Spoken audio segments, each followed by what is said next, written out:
ఒంటరిగా దిగులు బరువు మోయబోకునేస్తం,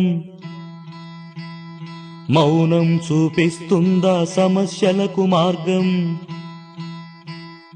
కష్టం వస్తేనే గద గుండె బలం తెలిసేది, దుఃఖానికి తల వంచితే తెలివికింక విలువేది. మంచైనా చెడ్డైనా పంచుకోను నేలేనా, ఆ మాత్రం ఆత్మీయతకైన పనికిరానా.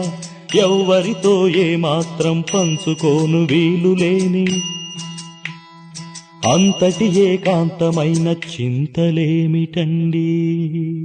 చెప్పాలని ఉంది, గొంతు విప్పాలని ఉంది, గుండెల్లో సుడి తిరిగే కలత కథలు. కోకిలల కుటుంబంలో చెడబుట్టిన కాకిని అని అయిన వాళ్ళు వెలివేస్తే అయినా నేనే కాకిని. బాట బాట మారాలని చెప్పడమే